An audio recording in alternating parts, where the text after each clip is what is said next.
Hey there, fellow travelers. What's up, everybody? How we doing out there, all my Tolk folk? So I'm probably the last Tolkien fan channel to give my thoughts on the latest LOTRonPrime trailer. All I can say is this is a channel where we strive to live Treebeard's motto, "Don't be hasty." Here's the story. We were already late and tried to record a response, a reaction video on Monday. So, long story short, I was unavailable from Thursday through Sunday of last week. Monday, I get back and I'm like, haven't seen the trailer yet. I'm like, hey, Greta, let's go record a reaction video. She's like, sounds good. We go out, we do the reaction video. Like, first time either one of us has seen it, we record it, and technical difficulties. The audio either didn't get recorded or sounded really bad. So that video didn't happen. Unfortunately, probably the greatest video of all time, Academy Award worthy. I mean, they'd have to create a new level of award for this video. So it's too bad y'all won't be able to see it. But I'm always open to massive donations, and if the number gets high enough, then maybe I'll just consider it. So I've watched it a few times now. Unfortunately, Greta can't join us, but I'm sure she'll share her thoughts on a future episode.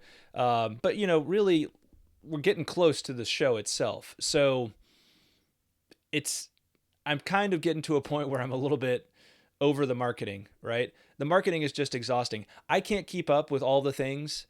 Um, I certainly am not like a Rings of Power fan channel. We've been doing the Tolkien thing well before Rings of Power was even a thing, right? Or even Amazon had bought any rights to anything for Middle Earth. So, this channel has always been about Tolkien and his writings, and not so much about Rings of Power show. But I'm been excited about it. I've been looking forward to it, and I'll just give some kind of honest feedback. It might be a little jumbled, but I'm going to give some honest feedback on the trailer so far, or on this latest trailer. So, three images stood out to me that were very, very cool, very compelling. The first one was obviously the two trees. Now, we'd seen something of this already because of the photograph that was released last year. The teaser photograph, really the first thing we'd seen from the show itself. So we'd seen the two trees in that context. This is kind of that just a short little video of that particular shot. Still cool to see. Two trees seem confirmed. Of course, I'm assuming it will be a flashback of some sort, probably in the pilot episode, to give us a little background with Galadriel narrating it. The second image that I found compelling was the dead figures floating in the fire. And I was trying to figure out in the background, is that Barad-dûr, or is this also some kind of flashback? So is Galadriel referring back to something she has seen in the sense of an experience she had, or is this a future, like a vision she's had of what's going to happen? If it's a vision she's had of what's going to happen, that would make sense if it was Barad-dûr that we kind of see the faint outline of back there. If it's, something from the past, I mean, actually, technically, based on the actual timeline of this, it could still be Barad-dûr, but it's probably not in the context of the show. And it's so are we thinking it's like something from the First Age? Perhaps we're looking at something from like one of the battles of the First Age, something along those lines. And then the third image that I found particularly compelling in all of this was the he elf. I assume it was an elf. I believe it was an elf that we see on the ice. It didn't look like Elrond. I couldn't make out who exactly that was. Maybe somebody can help me out on that in the comments below. So what I found compelling about this was we've seen that image of Galadriel at this point where she's kind of hanging on for dear life on the ice, or appears to be hanging on for dear life. Who was that we saw on, hanging on for dear life as well? Kind of a similar shot. It's almost like they replaced Galadriel with somebody else in that shot, although I'm sure maybe, they're both there. I don't know who that was. And it made me think, could it be like Finrod? Because she's, at some point in the video, she's also having a dialogue, it would seem, with this same person. My and again, like, forgive me because I'm not like one of these people who's on top of every single image and everything and like full analysis of everything that's released and know who all the actors are yet. But I was wondering, could it be like a conversation she has with, or she's there with Finrod? And this is like another flashback to the Helcaraxe, right? The crossing of the ice in the north. I don't know. That was the thought that crossed my mind. So um, that was a cool image. I thought those are the three image: two trees, dead figures floating in fire, and then the he elf on the ice. I thought those were all pretty cool, pretty compelling images. There's a lot of other very compelling images for sure. Lots of interesting details that I saw. A lot of the footage seemed to be a little recycled, like we'd already seen it in some of the previous teasers, but that's okay. So I also wanted to go through the dialogue that's in the narration that's in it in the teaser, and just maybe offer some thoughts on that. So it starts off, and Galadriel says, "There was a time when the world was so young, there had not yet been a sunrise, but even then there was light." So um, that's kind of a cool unveil of the two trees of Valinor, and of course there was no light from the sun. There had not been a sunrise yet, but there were the two trees, right? So that's kind of a cool little introduction to that aspect of the legendarium, especially for those who aren't familiar with it. Then we have what I think is a Harfoot female saying, "Elves have forest protect, dwarves their mines, men their fields of grain, but we Harfoots have each other. We're safe." Yeah, foreshadowing, right? Foreshadowing. We're safe. Oh, really? You think you're safe, huh? So, um, obviously the Harfoots are going to not be safe in this, because no one's safe in this. Of course, we find that out later with a piece of dialogue that's thrown in here. But yeah, we have elves have forests to protect, dwarves their mines, men their fields of grain, and there's this idea of like everybody has their realms of protection that they're protecting, and none of them have come together yet to work together, right, to defeat the common enemy. So obviously one of the themes here is going to be the coming together of all these different peoples to defeat this common enemy. Um, Elrond, Galadriel dialogue. So starts off. Elrond says, "You have fought long enough, Galadriel. Put up your sword." And Galadriel says, "The enemy is still out there. The question now is where?" And Elrond says, "It is over." Galadriel says, "You have not seen what I have seen." Elrond says, "I have seen my share." Galadriel says, "You have not seen what I have seen." Very emphatic, saying the same thing. And that's when that vision of this dead figures floating in fire vision that we have there. So whatever Galadriel has seen, my money is on some kind of a premonition of the future, because of course she does that in Lord of the Rings, and that would seem to indicate that that kind of works with this whole idea that Galadriel is kind of like the first one who figures out that there's problems a brewing again. She always seems to kind of have that sense about her. So my money is that it's a vision of the future that she's referring to here. But of course, she could really be referring to the future and the past, right? I mean, she knows enough she was there for everything in the First Age, so she knows all of the awfulness that Morgoth did.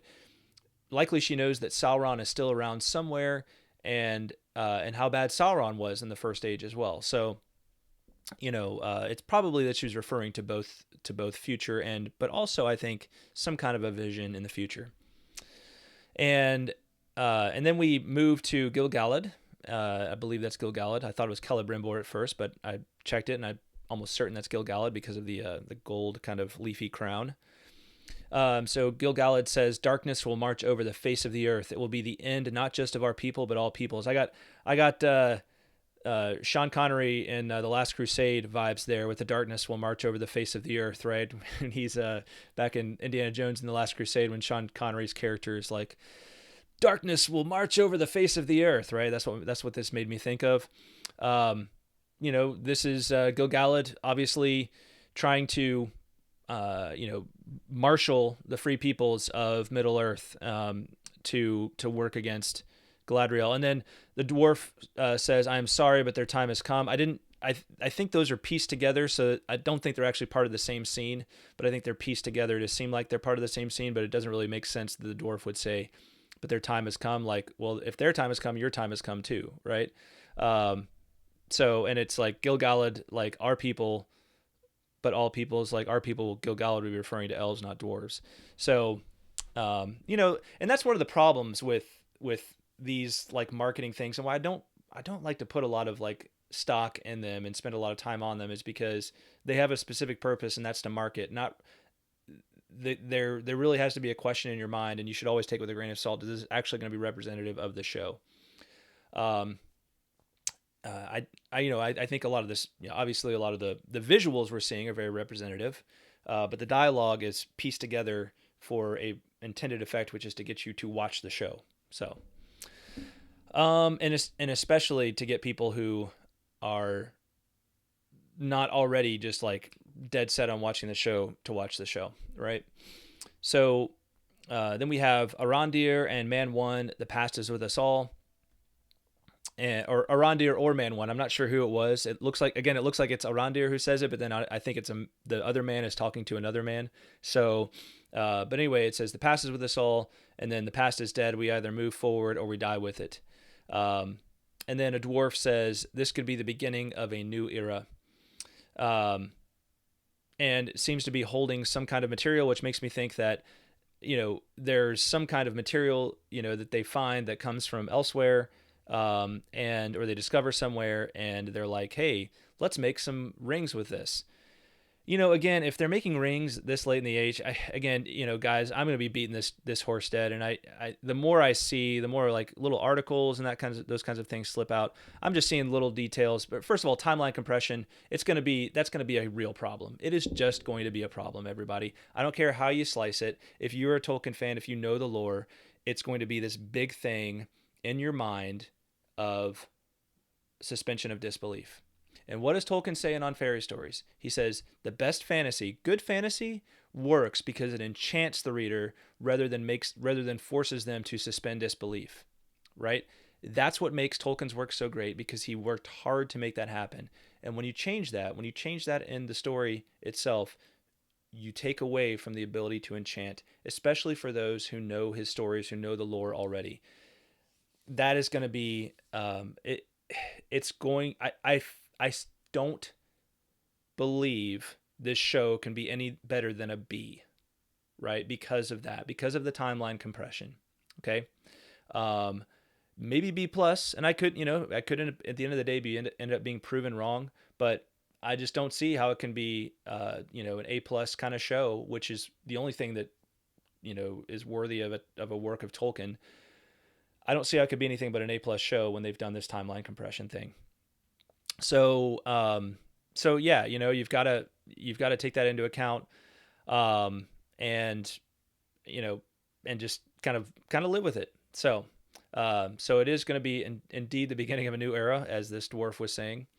But yeah, so those are my kind of honest feedback to this trailer here. I'm looking forward to the show. I'm nowhere near as excited about it as I was a year ago, and that is purely an effect of the marketing and the things that I've come to understand. It's really unfortunate because I see a lot of this and I'm like, this looks really good. A lot of it looks really good, but it's just unfortunate when I know that when they've taken liberties, they've taken licenses, they've modified. Instead of the one thing Tolkien said he was okay with is abridgment, right? It's okay to leave things out, but when you compress things, when you change them, when you twist them, Tolkien wasn't okay with that, right? He was very clear when he spoke to people about adapting his works to the screen that he wasn't okay with compression, with modification, other than leaving things out, right? For the sake of time. So that's where I'm at with this, everybody.